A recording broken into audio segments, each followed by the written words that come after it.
लहजा तुम्हारी औकात दिखा रहा है। ये अल्फाज मेरी ननद के मुंह से निकले और मेरी बरसों की इज्जत कुछ ही लम्हों में मेरी आंखों से आंसू बनकर बह गई। तुम्हारी माँ ने कुछ सिखाया भी है या बस रोना ही सिखाया है? ये जुमला मेरी सास ने कहा और मेरे दिल में ऐसे चुभा जैसे कोई नुकीला तीर हो। कभी कभी जिंदगी अचानक बदल जाती है, जैसे किसी ठंडी आंधी के झोंके ने सब कुछ तहस नहस कर दिया हो। मेरा नाम आयशा है। न मैं किसी बड़े शहर की रहने वाली हूँ, न किसी अमीर खानदान की बेटी। मेरी पहचान मेरे माता पिता की दुआएं और मेरी माँ की परवरिश है। मैं एक सादी, कम बोलने वाली और आम सी लड़की हूँ।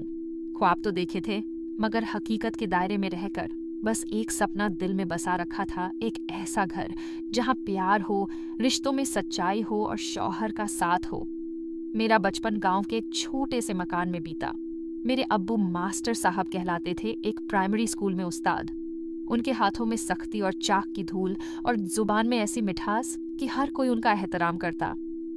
हमारे आर्थिक हालात सीमित थे। महीने के आखिर में राशन नाप कर चलता। नए कपड़े सिर्फ ईद पर मिलते, वो भी माँ के सिले हुए। लेकिन हमारे घर में जो चीज़ कभी कम नहीं हुई वो थी मोहब्बत, परवरिश और कनात। मेरी माँ एक सीधी सादी घरेलू महिला थी, लेकिन उनकी बातों में बहुत अक्ल और समझ होती थी। सोने से पहले मेरे बालों में हाथ फेरते हुए कहती, आयशा बेटी, खूबसूरती वक्ती चीज़ है, लेकिन अखलाक का हमेशा इज्जत दिलाता है, और औरत अगर सब्र सीख ले तो वो बिखरे हुए घर को जोड़ सकती है। ये बातें मेरी रूह में उतर गईं। मैंने बचपन से माँ को खामोशी से सबका ख्याल रखते देखा। कभी किसी से शिकायत नहीं की, न अब्बू से कोई तल्ख लफ्ज़, न मेहमान से कोई शिकवा। हमेशा कहती, मेहमान अपना नसीब लेकर आता है। मैंने इन्हीं बातों से सब्र, शुक्र और खिदमत की असल तालीम पाई। पढ़ाई गांव के ही स्कूल में हुई। मैं होशियार थी, लेकिन मेरी खामोशी ने मुझे अक्सर पीछे रखा। अब्बू हमेशा कहते, दुनिया ना पहचाने तो कोई बात नहीं, रब जानता है, बस उसी को राजी रखो।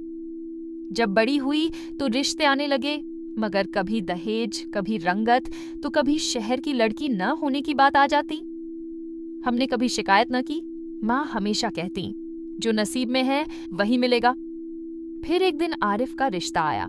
वो शहर में छोटा सा कारोबार करते थे, दीनदार और नरम मिजाज। शादी बहुत सादगी से हुई। माँ ने अपने हाथ से निकाह का दुपट्टा तैयार किया। अब्बू ने बस 3 लफ्ज कहे, अल्लाह के हवाले, मेरी अमानत। रुखसती के वक्त माँ ने मेरे माथे पर बोसा दिया। आयशा, तुम सिर्फ अब बहू नहीं, बीवी, बहन, बेटी और दोस्त भी बनोगी। रिश्ते सब्र से जोड़ने होते हैं। याद रखना, बहू सिर्फ घर नहीं, दिल भी बनाती है। ससुराल आई तो दिल में दुआएं और आंखों में ख्वाबों की रोशनी थी, लेकिन कुछ ख्वाब हकीकत से बहुत जुदा होते हैं। ससुराल में सबसे पहला जुमला जो मेरी सास ने कहा, बस यही है, न शक्ल में खास बात, न अंदाज में। ननद सलमा हंसते हुए बोली, अम्मी, भाई तो बड़े शान वाले थे, दिल ये कहाँ से आ गया? मैं चुप रही। माँ ने सिखाया था, औरत अगर जवाब देना शुरू करे तो घर कभी घर नहीं बनता। ननदें सलमा और शगुफ्ता शुरू में अच्छी लगी, लेकिन जल्दी ही ताने और तलखी सामने आने लगी।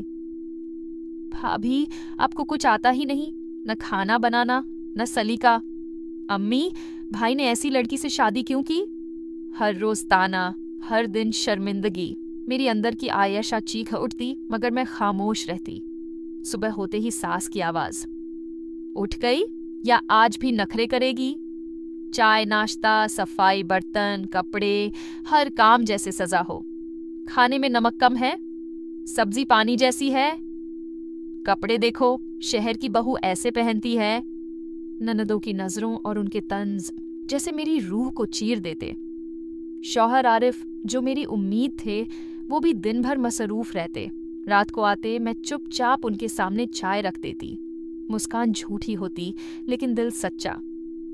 एक रात जब मैं खामोशी से बैठी थी, आरिफ ने मेरा हाथ थामा और पहली बार नरमी से बोले, आयशा, मैं सब देखता हूँ, तुम्हारा सब्र, तुम्हारी खामोशी, तुम्हारी तकलीफ।